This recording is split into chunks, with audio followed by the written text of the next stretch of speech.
जितना हमारा शरीर लाइट महसूस करेगा उतना ही हम अच्छा रनिंग कर पाएंगे, और जितना भारी भारी रहेगा उतना ही हम कम कर पाएंगे इन सब चीज़ों को। तो इसीलिए ये सब बातें आपको बता रहा हूँ, क्योंकि खाना खाना महत्व का नहीं है, खाने को पचाना बहुत महत्व का है। नमस्कार, मैं बैदरी तनारिया फिर से आपके लिए एक नया विषय लेकर आया हूँ। आज हम उन बच्चों की बात करेंगे जो बच्चे एथलीट हैं या फिर किसी नौकरी की तैयारी कर रहे हैं और उनको फिजिकल करना है या फिर अन्य कोई परिश्रम करना है शारीरिक तौर पर।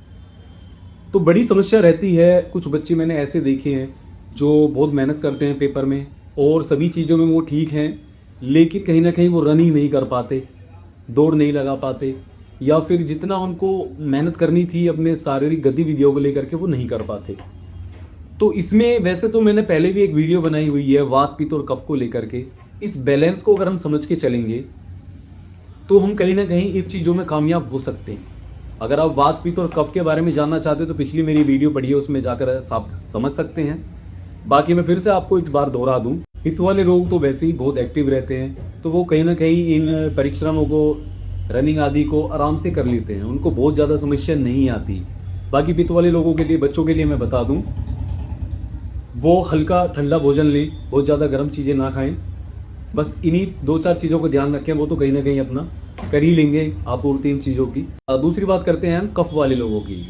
कफ वाले लोग तो जितना ज़्यादा मेहनत करें उतना उनके लिए बढ़िया है, जितना ज़्यादा वो पसीना निकाले, उनको विशेष कोई समस्या आती भी नहीं, तो वो भी कहीं ना कहीं इन चीज़ों को कवर कर लेते हैं। सबसे अधिक जो समस्या बच्चों को बनती है वो वात प्रकृति के लोगों को बनती है, क्योंकि आयुर्वेद ने बताया कि वात के सबसे ज़्यादा रोग हैं। तो वात वाले बच्चों को, वात वाले लोगों को बहुत अधिक ध्यान रखने की आवश्यकता है। वात वाले बच्चे विशेष तौर पे मैं उनको लिए बता दूं, वो कोई ऐसा भोजन ना करें जो कि ठंडा है, जैसे कि गोभी हो गई, चावल हो गए, सूखी हुई चीज़ें हो गई, या सूखी सब्जी ही आप ले लें, उन चीज़ों का सेवन ना करें। वो अधिकांश ऐसे फ्रूट खाएं जो रस वाले हों, इनमें अधिक रस की मात्रा होती हो। वो मूली, गाजर, चुकंदर, शकरकंद, इन फलों को वो सेवन कर सकते हैं।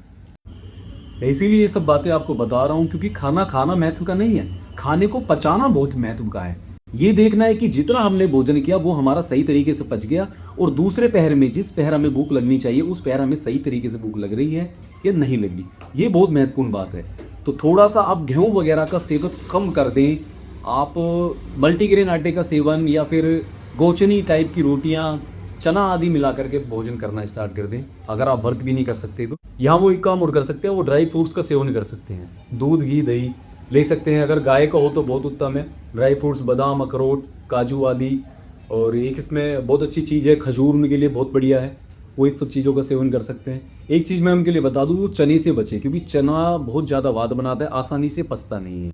और वात वाले जो लोग होते हैं उनको अगर कोई शारीरिक एक्टिविटी करनी है, रनिंग आदि करनी है, तो वो सबसे पहले हल्का फुल्का योग अभ्यास करें, स्ट्रेचिंग करें, उसके बाद अपनी रनिंग स्टार्ट करें, और कोशिश करें कि कम, ज़्यादा से ज़्यादा अपने आप को कवर करके रखें, हवा उनके संपर्क में ज़्यादा ना आए, ज़्यादा टकराव हवा से उनका ना हो। अगर गर्मी भी है, हालांकि अभी तो सर्दी चल रही है, अगर गर्मी भी है फिर भी उनको जैकेट वगैरह पहन के रनिंग करनी चाहिए। वात वाले लोगों को दौड़ करने के बाद भी अक्सर दर्द वगैरह मसल्स में बना रहता है, उसके लिए वो अपना रनिंग आदि करने के बाद वो हल्की फुल्की स्ट्रेचिंग फिर से करें, अपनी बॉडी को रिलैक्स ज़रूर करें। वो उनके लिए, हालांकि सभी बच्चों के लिए वो बहुत बढ़िया है, चाहे कोई भी प्रकृति है, लेकिन वात वालों के लिए अधिक अच्छा रहेगा। कफ वालों की हम बात करें तो कफ वाले बच्चों को अधिक से अधिक स्ट्रेचिंग करनी चाहिए, अधिक से अधिक योग अभ्यास करना चाहिए, अधिक से अधिक उनको रनिंग करनी चाहिए। अगर उनको आवश्यकता है 1 किलोमीटर की, तो वो 1200 मीटर की रनिंग वो रखें अपनी, क्योंकि जितना ज़्यादा वो अपने आप को खींचेंगे उतना ज़्यादा वो कहीं ना कहीं उस चीज़ को पा सकेंगे। पित्त वाले लोगों को तो मेहनत करने की बस आवश्यकता होती है, एक बार पैर उठा दिया तो वो कहीं ना कहीं वो उन चीज़ों को पूरा कर लेते हैं। अच्छा, कुछ बच्चों को ये भी शिकायत रहती होगी कि हमें भूख नहीं लगती जी, रनिंग भी कर रहे हैं, मेहनत भी कर रहे हैं, और भोजन खाने की भी हमें बहुत आवश्यकता है, तो वो बच्चे अपनी डाइट में अदरक का सेवन कर दें। अगर उनको भूख कम लगती है तो वो थोड़ा सा अदरक का टुकड़ा लें, सेंधा नमक मिलाएं, उसको चबा चबा करके, या तो ऐसे ही खा लें, ऐसे ही नहीं खा सकते तो एक रोटी के टुकड़े के साथ या किसी और भोजन के साथ आप मिला करके उसको चबा चबा करके खा लें, आपको तुरंत भूख पड़ेगी। फिर बीच में जो आप भोजन करें उसके बीच में थोड़ा सा टुकड़ा फिर से खा लें, वो पचाने में आसानी करेगा। तीसरा, आप भोजन के बाद एक छोटा सा टुकड़ा ज़रूर ऐड कर लें अपने भोजन में। आपको भूख भी लगेगी और जो आपने भोजन किया है वो शरीर में लगेगा भी।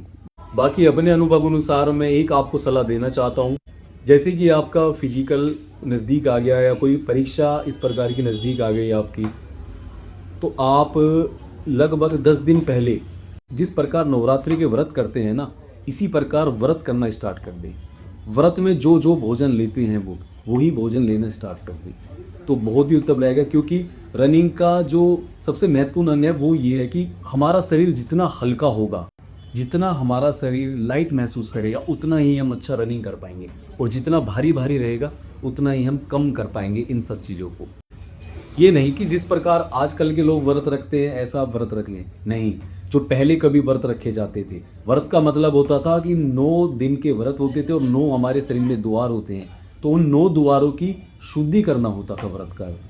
जैसे कि फल आहार लिया जाता था, कंदमूल खाए जाते थे, पेड़ की पत्तियां खाई जाती थी, औषधियों का पान किया जाता था, ऐसे पेय पदार्थ लिए जाते थे कि जिससे हमारी बॉडी बिल्कुल डिटॉक्स हो जाए, हमारी फ्लश आउट हो जाए जितनी भी गंदगी है। आजकल नहीं कि कुट्टू के आटे की पकौड़ी बना ली, रात को दही के साथ खा रहे हैं, वो और ज़्यादा आपको बीमारी की तरफ लेके जाएगी। आज की तरफ नहीं कि आपने बहुत सारे आलू आपने रख लिए अपने सामने उबाल करके और आप उनको खा रहे हैं, पेट ठूस ठूस के भर रहे हैं और कहते हैं कि हम माता रानी के भगत हैं, हम व्रत रख रहे हैं। ऐसा नहीं है। व्रत एक वैज्ञानिक कारण है। व्रत रखना हमारी शरीर की शुद्धि करना उद्देश्य था, उसका भक्ति भाव से और किसी पाखंड किसी पूजा से कोई अर्थ नहीं था। लेकिन कोई बात नहीं, अभी आप जो मैंने बताया जो उद्देश्य हमारा है, बच्चों को सहायता मिले रनिंग वगैरह करने के लिए, जो एथलीट लोग हैं उनको सहायता मिले, तो आप मेरा आपसे निवेदन है एक बार करके देखें।